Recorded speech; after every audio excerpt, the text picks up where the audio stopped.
एक ऐसी शर्त जिसकी वजह से कुंभकर्ण से हार गए थे हनुमान जी।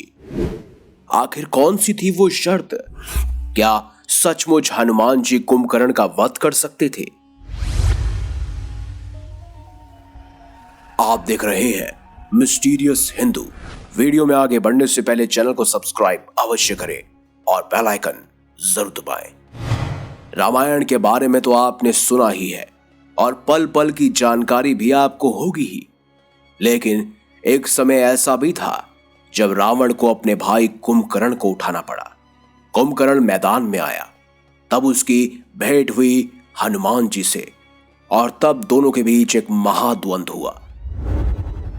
लेकिन उस समय एक ऐसी शर्त दोनों के बीच रखी गई थी जिसमें हनुमान जी की हार हुई थी। तो कौन सी थी यह शर्त? लंका में युद्ध अपनी चरम सीमा पर था। श्री राम की सेना आगे बढ़ती जा रही थी और रावण के अनेकानेक महारथी रणभूमि में वीर गति को प्राप्त हो चुके थे। रावण को कुछ भी समझ नहीं आ रहा था। ऐसे में उसने अपने छोटे भाई कुंभकर्ण को जगाने का निर्णय लिया। कुंभकर्ण को ब्रह्मा जी के द्वारा वरदान था, वो 6 महीने सोता रहेगा और 6 महीने तक उठेगा। कुंभकर्ण जब नींद से जागा तो उसे पूरी स्थिति के बारे में बताया गया। इस पर कुंभकर्ण ने रावण को उसके कृत्य के लिए बहुत खरी खोटी सुनाई, लेकिन भाई की सहायता से वो पीछे नहीं हटा। जब वह रणभूमि में पहुंचा तो उसकी काया देखकर वानर सेना में खलबली मच गई। उसने किसी और से युद्ध न करते हुए सीधे श्री राम से युद्ध करने की ठानी। वो युद्ध भूमि में आगे बढ़ता जा रहा था। वानर सेना भाग रही थी। नल, नील सब आए। सब ने कुंभकर्ण से युद्ध किया और सभी परास्त हुए। सुग्रीव, अंगद सब ने, यहां तक कि जामवंत जी ने, और सभी कुंभकर्ण से हार गए। उसके बाद प्रभु श्री राम तक पहुंचने से पहले कुंभकर्ण को रोका महाबली हनुमान जी ने। उन्होंने युद्ध क्षेत्र में बिल्कुल एक महाबली योद्धा की तरह एंट्री मारी। युद्ध क्षेत्र में आकर उन्होंने कुंभकर्ण को सीधा ललकारा। कुंभकर्ण के विशालकाय शरीर के सामने बजरंगबली जी ने भी अपना विराट रूप धर लिया और फिर दोनों में युद्ध शुरू हुआ। रावण और प्रभु श्री राम की वानर सेना रुक गई, क्योंकि इस समय सभी कुंभकर्ण और हनुमान जी का युद्ध देख रहे थे।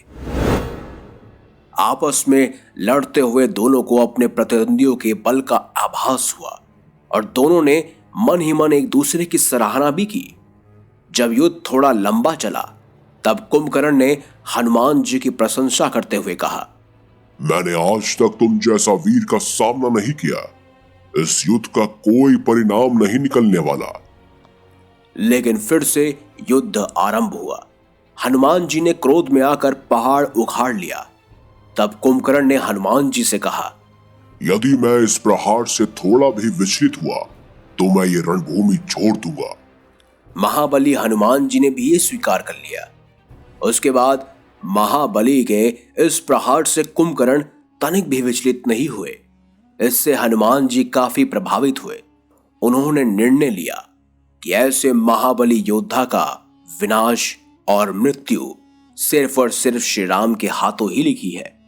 इसके बाद कुंभकर्ण का युद्ध सीधे तौर पर प्रभु श्री राम से हुआ। वैसे अगर आप पिछली वीडियो हमारी देखेंगे जहां हमने जिक्र किया था कि रावण किसका अवतार था, वहां हमने आपको यह भी बताया था कि जय और अजय दोनों के दोनों रावण और कुंभकर्ण थे, जिनकी मृत्यु स्वयं विष्णु जी के अवतार द्वारा लिखी थी। ऐसे में हनुमान जी भी जानते थे कि इतने बड़े महायोद्धा को आखिर कोई मार सकता है तो वो और सिर्फ उनके प्रभु श्री राम हैं। आशा करते हैं आपको हमारी ये सटीक जानकारी अच्छी लगी हो। वीडियो अच्छी लगी है तो लाइक करें, चैनल को सब्सक्राइब करें। देखते रहिए संपूर्ण ज्ञान का केंद्र बिंदु मिस्टीरियस हिंदू।